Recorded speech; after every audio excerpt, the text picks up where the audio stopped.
Ali Bey geldi. Gözünüz aydın, okulunuz açılıyor. Teşekkür ediyorum.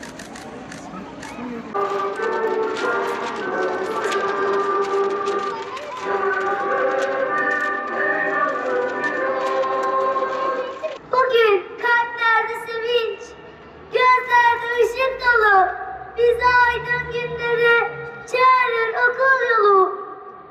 Ders yılımız başladı, öğrenciye ne mutlu, okuyan çocukların geleceği umutlu. 816 okulumuzda bugün itibariyle eğitim öğretime başlamış bulunmaktayız. Geçen sene pandemi ve depreme rağmen Malatya'mız aksama meydan vermeden eğitim öğretime devam etmişti. Bu sene de çok şükür yüzde eğitime başladık. Hedefimiz Malatya'mızı her anlamda spor, sanat, kültür, akademik anlamda iyi yerlerde temsil etmek arz ederim. İnşallah bundan sonra pandemi çerçevesinde alınan tedbirlere uygun olarak okullarımıza devam edeceğiz. Hem öğretmen arkadaşlarımız, hem idareci arkadaşlarımız, hem de çocuklarımız bu kurallara riayet ederek yüz yüze eğitimin sürdürülmesine katkıda bulunacaklar. Tabii ki çocuklarımızın her zaman yanında olan velilerimiz de bu kurallara riayet ederek inşallah eğitim öğretim yılının yüz yüze tamamlanmasında büyük katkı sunacaklar. Buna inanıyoruz. Bugün ayrı bir heyecan içerisindeyiz. Çünkü yaklaşık 1,5 yıldır çocuklarımız ara sıra da olsa yüz yüze eğitime devam ettiler. Ancak genellikle uzaktan eğitimle okullarından uzak kaldılar. Biraz önce Milli Eğitim Müdürümüzün belirttiği gibi uzaktan eğitimde de Malatya iyi uygulamalar yaptı ve merkezi sınavlarda önemli başarılar elde etti. Ancak okuldan uzak kalmanın en büyük bedelini çocuklarımız ödediler.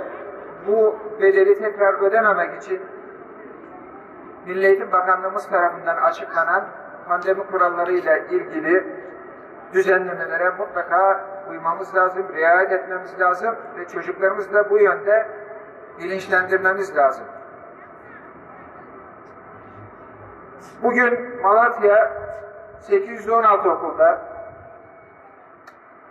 6.462 derslikte 13.127 öğretmenimizle birlikte okul öncesinde 11.795, ilkokulda 51.419, ortaokulda 50.768, 678, lisede 55.026 olmak üzere 168.918 öğrencisi ile yüz yüze eğitime başlıyor.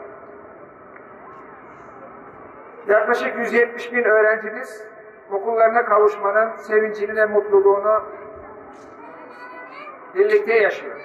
Öğretmenlerimizle birlikte yaşıyor, idarecilerimizle birlikte yaşıyor. Uzun süre okullardan uzak kalmanın bize gerçekten çok olumsuz bedeller ödettiğini hepimiz biliyoruz. Onun için dersliklerimize, okulumuza sahip çıkalım, kurallarımıza uyalım. Bundan sonra da güzel bir şekilde eğitimimize devam edelim. Çocuklarımız daha mahrum şartlara maruz kalmasınlar. Değerli misafirler, ben sözü çok fazla uzatmak istemiyorum. Çocuklarımızın bugün öğretmenleriyle birlikte dersliklerine girecek olmaları, sınıflarına koşacak olmaları, onların yüzlerinin gülecek olması, gülümsemeleri bizleri ayrıca mutlu kılıyor. Bunu da ifade etmek istiyorum. Gazi Mustafa Kemal Atatürk'ün eğitimdir ki bir milleti özgür, bağımsız, şanlı, yüksek bir topluluk halinde yaşamasını sağlar ya da esaret ve sefalete terk eder sözünden çıkaracağımız anlamla eğitimin ne kadar önemli bir iş olduğunu, toplumların hayatında milletlerin yükselmesinde ne kadar önem verilmesi gereken bir husus olduğunu hep birlikte anlayarak İnşallah 2021-2022 eğitim öğretim yılını Malatya için, Türkiye için, büyük Türkiye için başarılı kılmak amacıyla bütün öğretmenlerimiz, idarecilerimiz, öğrenci velilerimiz ve öğrencilerimiz el ele vererek başarılı bir şekilde tamamlayacağımıza inanıyoruz.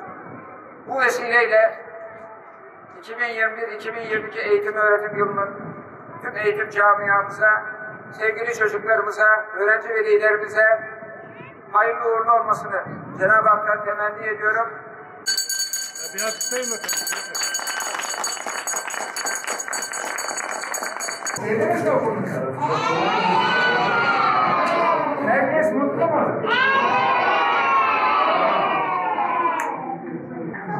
Buradan okuldan ders bittiğinde koşarak eve mutlulukla gideceksiniz. Sabahtan nasıl geleceğiz okula? Vaktinde kalkarak, değil mi? Şimdi bu kitapların öğretmeniniz size tarif edecek nasıl kullanacağınızı, tamam mı? Bunun ismi ilk okuma yazma kitabı. Bakın.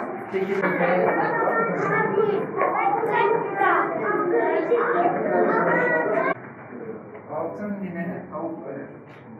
Oyun vardır. Yollarında yaşarken çiçekli bahçemizin yollarında koşarken şimdi okullu olduk.